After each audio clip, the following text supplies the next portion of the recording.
Dead. Brain dead. And still being used as an incubator. That's not dystopian fiction. That's Georgia, right now.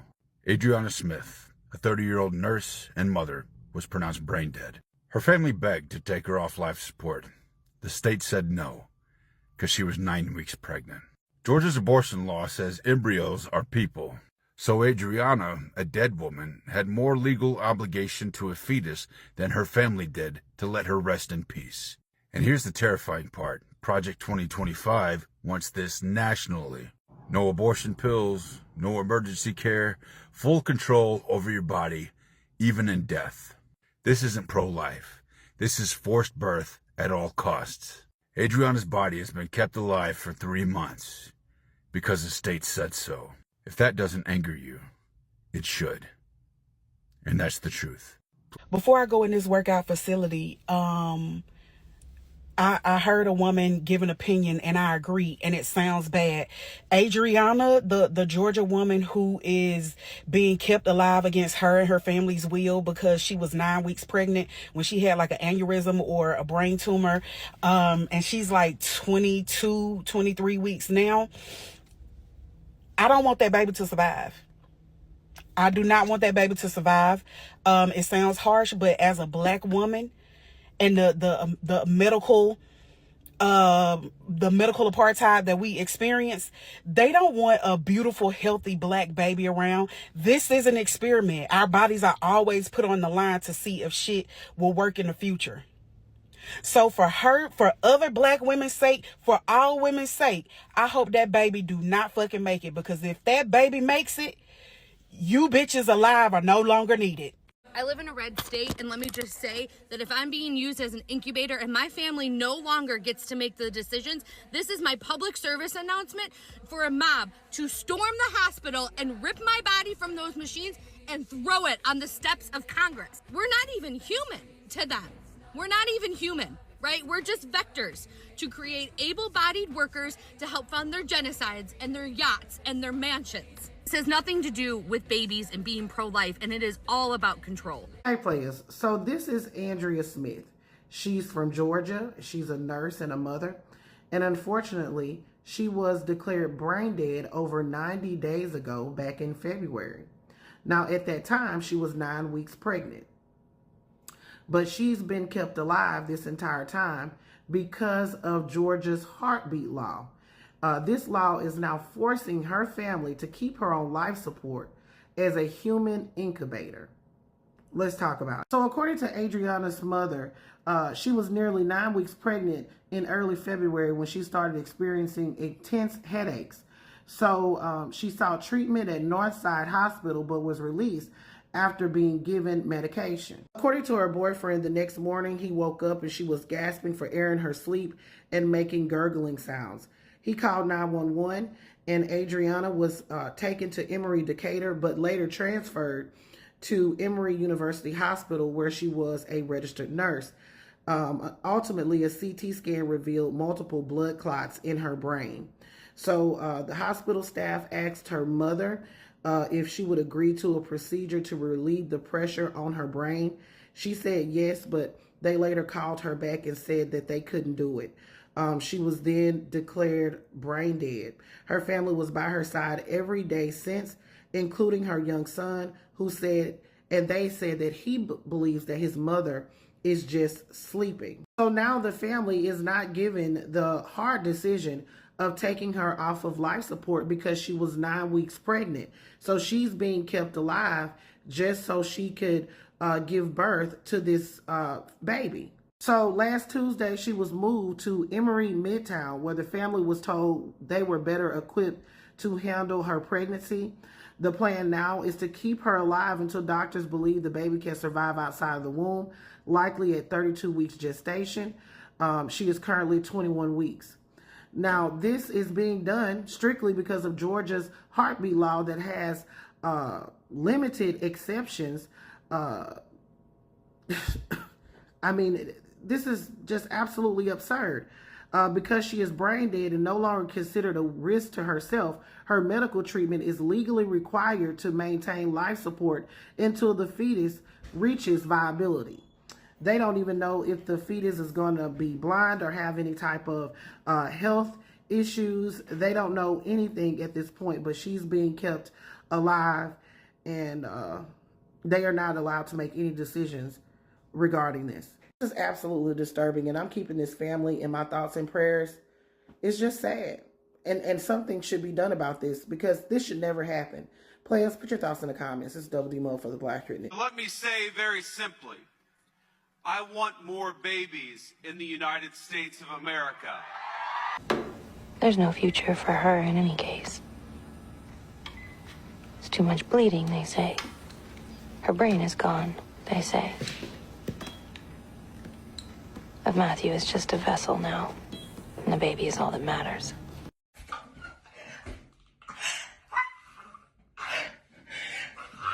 It's not coming, it is here. Women are officially being used as incubators. Doctor was my father's piano student, and he is singularly responsible for that.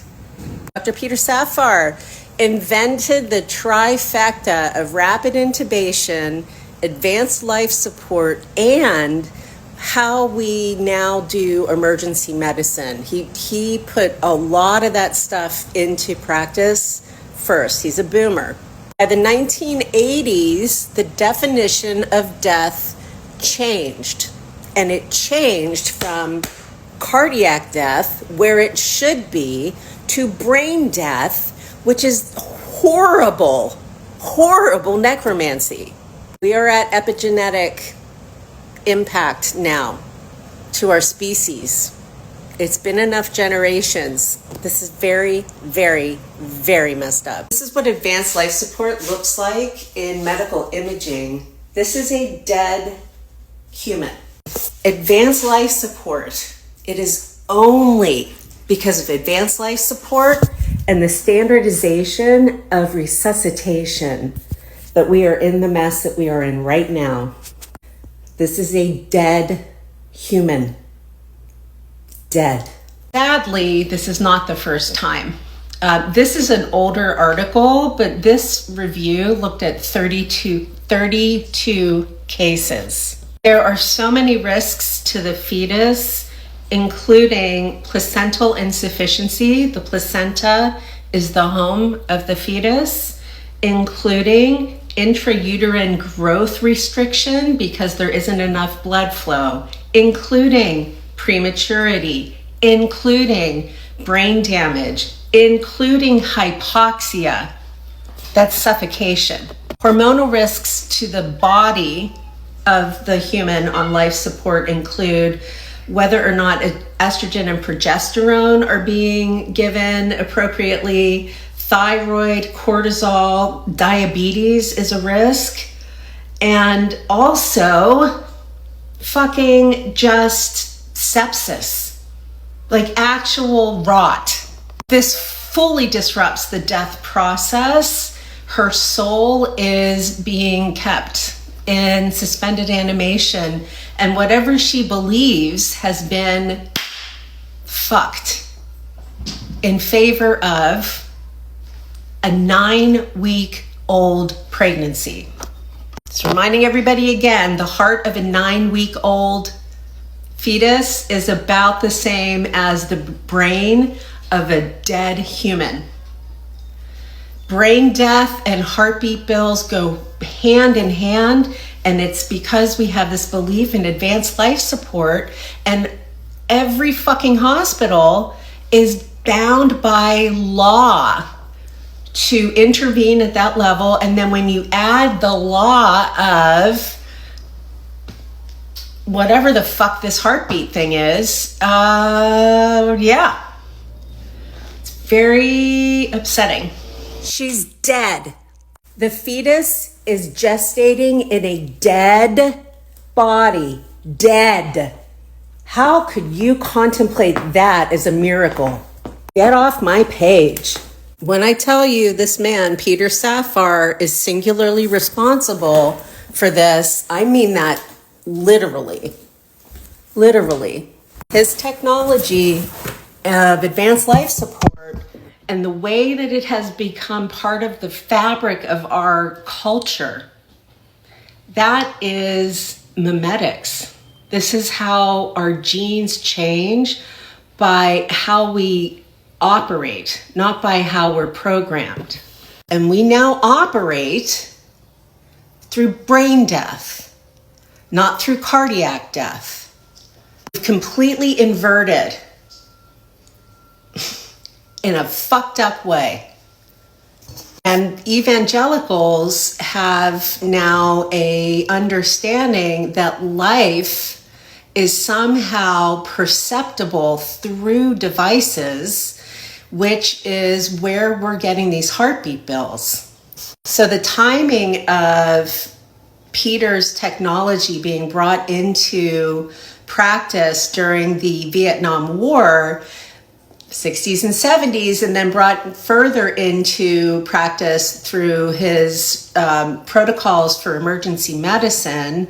And that starts to work. And then in the 80s, the whole definition of death changes. So now doctors are legally bound, not ethically, legally, to keep humans alive if they have the machines to do it.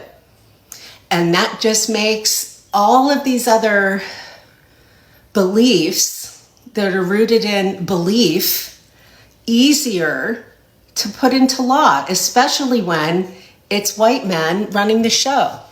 He was a very kind man, one of the safest humans I've ever known, and he fucked us royally. This is what her brain looks like on a scan. That is necromancy. That is not medicine. I guarantee you her healthcare team is now experiencing profound moral wounds. This body is being tortured. Her soul cannot rest. That is no miracle. That is madness. The necromancer who made it all possible, his name is Dr. Peter Safar. He helped to raise me. I am also a necromancer, and I cannot tell you how corrupt his technology is. In the 1980s, when the definition of death shifted from the heart to the brainstem, every doctor and healthcare worker was brought into the practice of necromancy. So now we have all this shit going on about brain dead, not brain dead. Organs aren't working anyway. This is what a living human brain looks like. Fuck. Just so you all understand, the purpose of brain death is to keep the body's tissue viable to harvest organs. Organ harvesting. And this is all based on extraordinary measures and resuscitation techniques, and the standard of care being that you come back from the dead. Are we ready to have a conversation about that? Full reassessment of life support's position in healthcare needs to happen. Doubt it will at this point, and it really needs to happen. That's the nature of organ donation. So as an organ donor, I would have to be in hospital, on life support, declared dead, and then the doctors have something like 5 or 10 minutes to harvest our organs. If we didn't have the concept of brain death, then a human would just be dead, and it would be a little bit more difficult to keep the tissue viable. It's not inherently bad. It's the way that it has propagated into our society, and that we are all so attuned to this idea of extraordinary measures, do anything possible, and then on top of that, this is how organ donation happens. I understand it. The body doesn't start to decompose until the plug is pulled. This is fully suspended animation. Fully suspended animation. There is absolutely no sentience involved. And they're growing a fetus in that. Heartbeat bills, that's what's different. Advanced life support inverts death. Heartbeat bills invert life.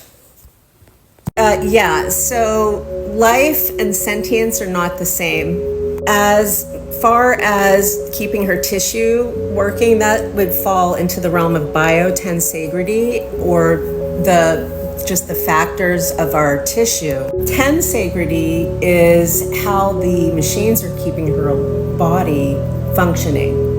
And that is a factor of technology, but also different kinds of architecture. But shentegrity is my word for sentience. And the heart is not good. Our heart is not what keeps us sentient. It is our brain that does that.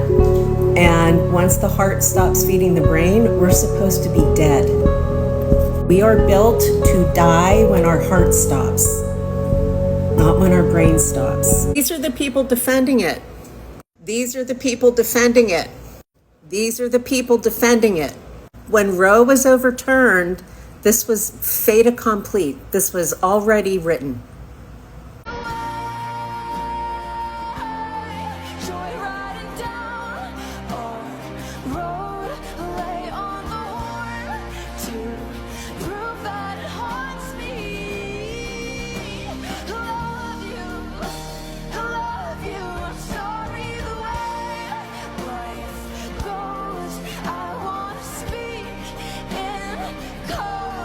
In 2019, a bill was passed in Georgia banning most abortions after this bullshit concept. A pulse is not a heartbeat.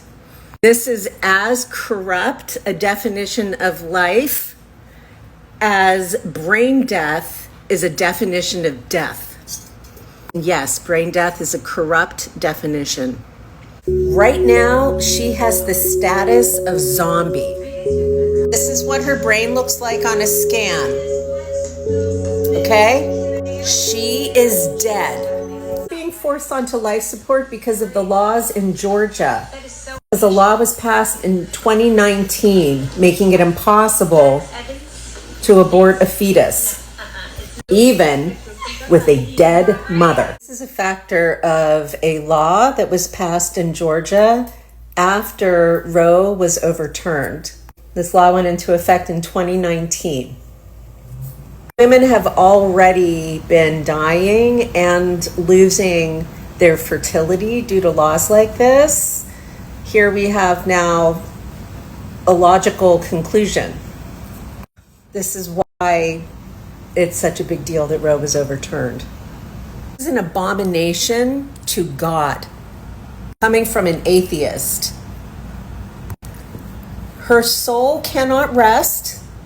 She is the same right now as a zombie or something like Invasion from the Body Snatchers. And you think that's okay? Pretty much, yes. The institutional racism towards Black pregnant women cannot be denied. If only there were some books I could recommend. Oh my goodness, that's my cat. Yeah.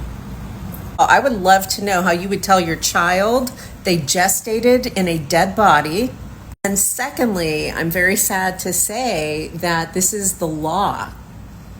The hospital and the doctors don't have a choice. This is, women have already been dying, been losing their fertility, have been traumatized by heartbeat bills.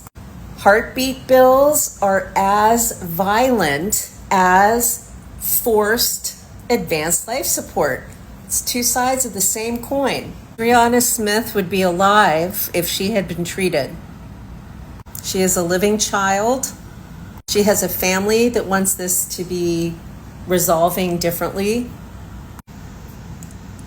It's horrifying. The thing about epigenetics is it's even bigger than just what's happening with maternal stress. The model I've been bringing forward is based in genetics, memetics, and epigenetics. It also occurs culturally. And what we're experiencing right now is a cultural shift that happened when death was redefined at the brain. It has fully changed how we contemplate life. I have been contemplating epigenetics ever since I learned that mitochondria have a DNA, since middle school. Thank you, Latoya. You're pointing out that this image that's being circulated is of Adrian's first pregnancy. When she was put on life support, she was probably not even showing.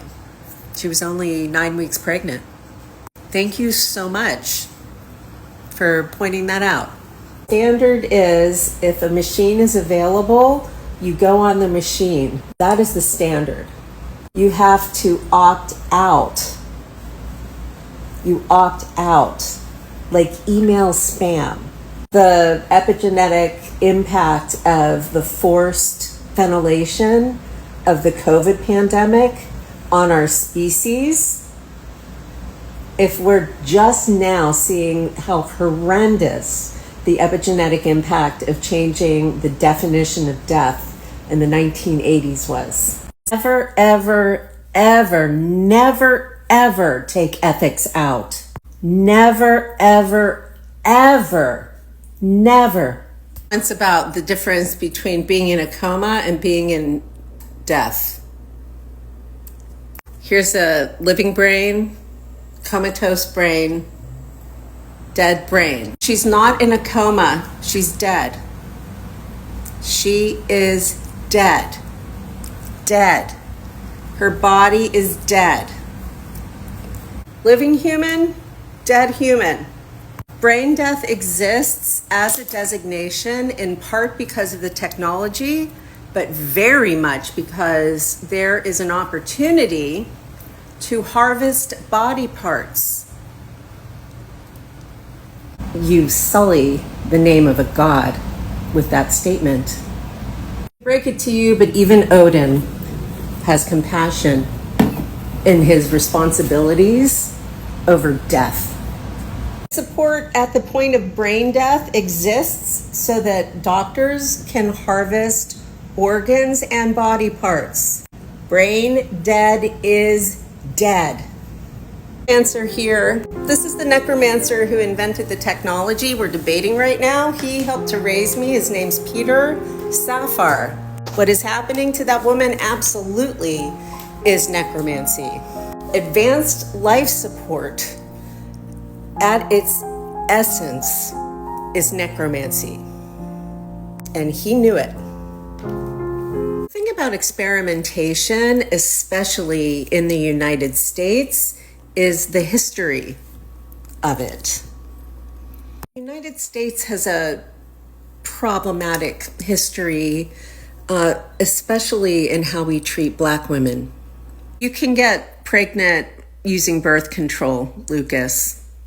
You can get pregnant on your period. You can get pregnant right before your first period. Have a nice day. I understand you're feeling very passionate about this, devil behind blue eyes. This is dead. She is dead. You are wrong about that. She is dead. Might be hard to digest, and that's what's happening. This is what her brain would look like on a brain scan, dead. This is what a coma looks like. This is what a living brain looks like. So in a coma, these pathways are grayed out, and in death, the whole thing is blacked out because you're dead. It's defiling a corpse. Her pregnancy was 9 weeks. That is a heavy period. So that's what's happening. This is brain death. This is life. Dead. And you can't grow a baby. That's accurate. So what happened is the moment she was declared dead, she was kept on life support because of a 9-week-old pregnancy that has nothing to do with her. This is death. What her scan looks like. There's absolutely nothing. Nothing. You're in favor of using a corpse. Is literally what you are arguing. That's pretty fucking terrifying because you probably rely on some kind of God to validate this. What God is in favor of growing a human being in a corpse? Please tell me.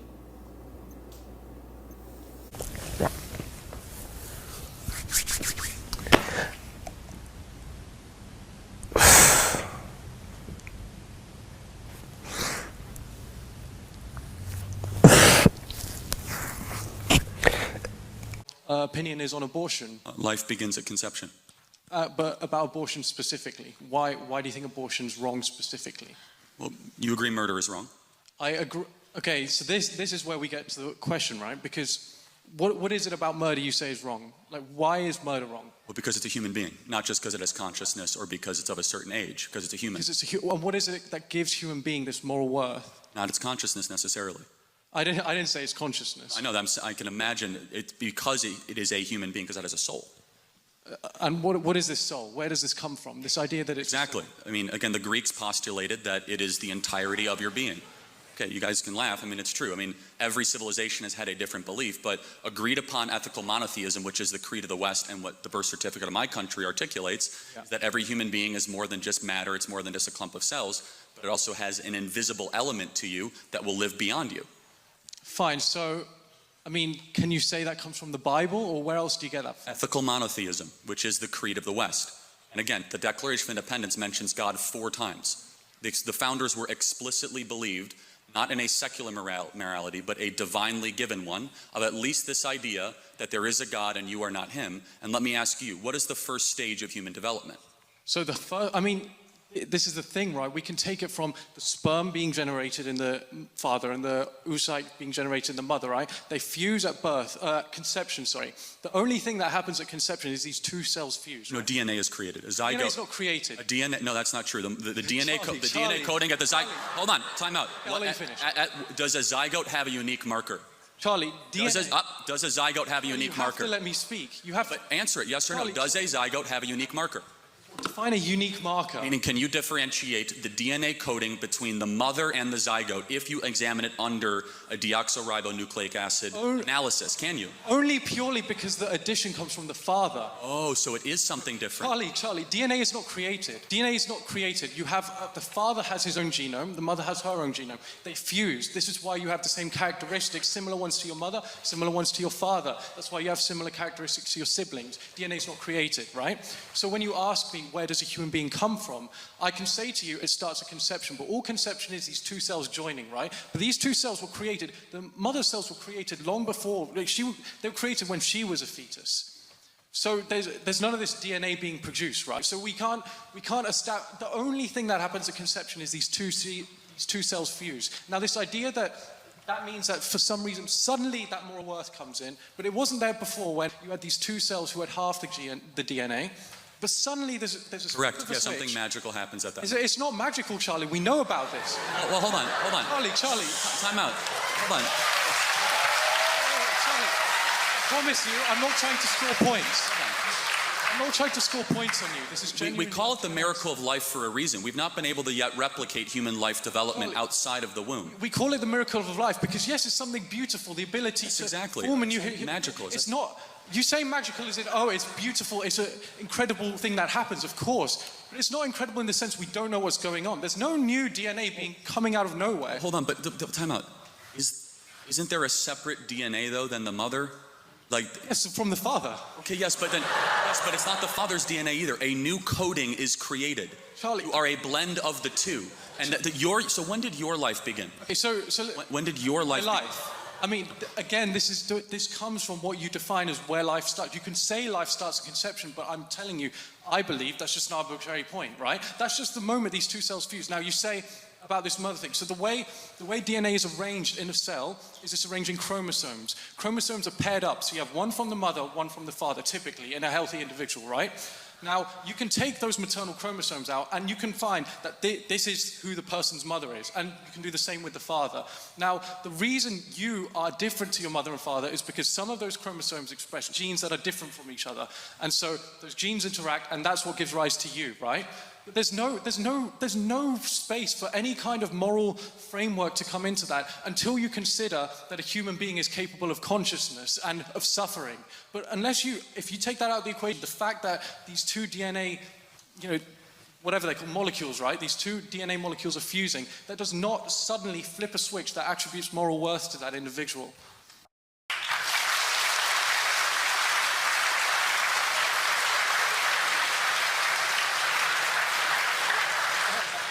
I'm just saying, I'm not trying to score points. Right, then, trying to understand. by what moral standard do you believe that? If an individual is capable of suffering, then it's wrong. Now, can I explain my opinion on abortion, just so you can understand? I would agree, as many reasonable people would, that at 9 months, it's unreasonable to expect someone to get an abortion, right? Unless you have some extreme circumstances. But for an elective abortion seems a bit radical to me. But it also seems radical to say that a woman who has just, the cells have just fused, to deny her of an abortion also seems wrong to me. Because that zygote is not capable of suffering, as far as we know. So by what moral standard? Is that just your opinion? Where did you get that moral standard from? Because suffering is a bad thing. We all know suffering is a bad thing. That's an objective fact, right? Well, hold on. So you do believe in objective morality? I believe that suffering is an objectively negative So if you can't feel it, is it okay? What do you mean if you can't? You can't feel the pain, is it okay to inflict the pain? In the sense that if no one's suffering from it, if you have a scenario where nobody is suffering from something, then yes, of course. Something is only a moral question if it affects someone's well-being. So let me just make sure I understand this correctly. That if it doesn't affect their well-being, so dementia patients that don't know who they are or where they're from, can we execute dementia patients because they're confused about their well-being? Can you imagine a scenario? Or Alzheimer's patients. Charlie, Alzheimer's patients don't really know much about anything. Can we schedule them for execution because they can't technically suffer? I'll respond. So can you imagine a scenario where we lived in a society where we killed people when they suffered from dementia, were incapable of suffering, and we killed them, right? It's not a scenario that involves an absence of suffering. There's still suffering involved. Imagine you grow up thinking, my dad could be killed at any moment because he's going to get dementia. Imagine living your life thinking, I could get dementia and suddenly I'd be killed by my state. Imagine a world where you slaughter 1 million babies every year in America. Charlie, it's not slaughter, that's the problem. Well, hold on, if it's a forcible removal from the umbilical cord of another human life, again, we have clarity but not agreement. Biologically, you know that your entire coding began at conception. Your coding, that's your uniqueness. That's what I'm denying. I disagree with that. Okay, when those two cells fused together, to use your terminology, yes, that is where the process of scientifically accepted terminology. In the interest of time, can we bring this question to a close? The process of human development objectively begins at that moment. Therefore, those human beings are deserving of human rights.